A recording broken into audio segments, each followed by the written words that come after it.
Hello boys and girls, welcome to Mrs. Bandu's Math Movies. This movie is for Course 3, Lesson 2-6, Formulas. Our objective is to use formulas to solve problems and to solve a formula for a variable.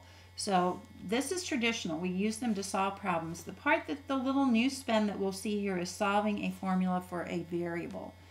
Okay. You might want to have a calculator handy. There's going to be some multiplication with decimals, and it just will facilitate working. So if you don't have one, you might want to go grab one real quick before you start, or once we start, pause and go get one, whatever you prefer. Okay, we do just have one vocab word, and that term is formula. And a formula is a rule that shows a relationship. Oops, going off the page there. Between two or more quantities. Most of us think of formulas the first application of formulas that often comes to our heads are things having to do with geometry. And our first one certainly does fit that bill. We are using a formula to find the area of a trapezoid. Okay, so when we're looking for the area of a trapezoid, we need three pieces of information.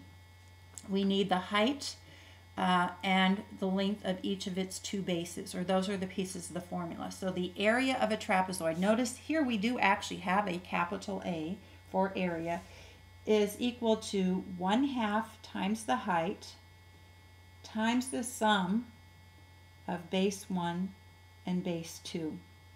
Okay, notice the base 1 and base 2 are in parentheses, so I'm going to find their sum and then use it like that. Okay. If you'll look at our diagram here, we have base 1, base 2, and I know that it's a little bit dark off the screen, but there is actually a height given to you in here. Also on a trapezoid, remember the height is the perpendicular distance between the two bases, and the bases are defined as those parallel sides. So just a little bit review there on the different parts of a trapezoid and how to identify them and what they are. So we're going to substitute in 1/2 times the height. The height is 6 centimeters, so I'm going to put in 6. And the two bases, base 1 is 5.2, plus, be sure that you are adding and not multiplying, 7.5. Okay. Add within the parentheses, 5.2 plus 7.5 gives you 12.7. So that's just bringing it down to the next step, one simplification. And then 1/2 of 6, multiply from left to right. So 1/2 of 6 is 3. And then you're going to multiply 3 times 12.7. Okay. And 3 times 12.7 is 38.1. Again, you can use a calculator. You could also use the distributive property. 3 times 12 is 36. 3 times 7/10 is 2.1. So 36 plus 2.1 is 38.1. So the area of this trapezoid is 38.1 square centimeters. Because remember, in area, we're looking for how many little squares we could grid this off to that are the size of a centimeter. Okay. All right, you're given a couple of other examples to do here in the quick checks, a trapezoid and a rectangle. The trapezoid formula is up here. I'm hoping you don't haven't forgotten this, but certainly if you have, the area of a rectangle is length times width. Again, the trapezoid formula is up there. On to example number 2, isolating a variable. Okay, so this is a little bit different.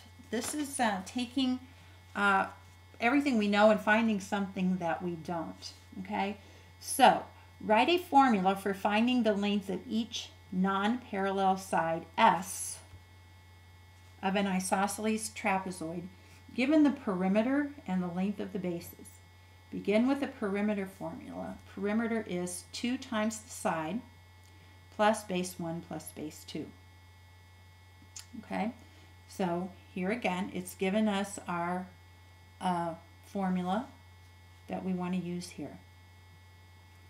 Okay, subtract base 1 and base 2 from each side. Okay, so P perimeter minus base 1 minus base 2 is equal to 2s plus base 1 plus base 2 minus base 1 minus base 2. Okay, this may seem a little weird, but what we're trying to do here is isolate the 2s. So if we add base 1 and subtract base 1, that in effect zeroes that out.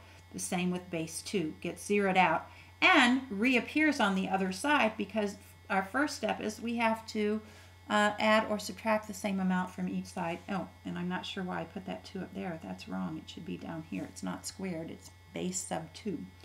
Okay, so what I'm left with after my first transformation is P is equal to P minus base 1 minus base 2 equals 2s. The next thing I want to do is go ahead and divide by 2 to isolate the variable s, because again, that is my ultimate goal here. In this case, this is all I have. I have no numbers to fill in. So if I wanted to transform this formula and have it written so that I could solve for s, I could take the perimeter minus base 1 minus base 2, find that value, and then divide by 2, and that's going to give me the length of one of the sides. Okay? Again, this is the initial one that I want you to work through and think about what was done here. It's following the logical algebraic steps that we've been using in class.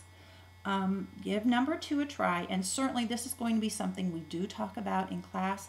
So if you know immediately that something is bothering you, please try to identify what specifically you have a question about, and we'll go over several of these in class as well. I look forward to seeing you then. Be sure that you have your quick checks answered. Thank you.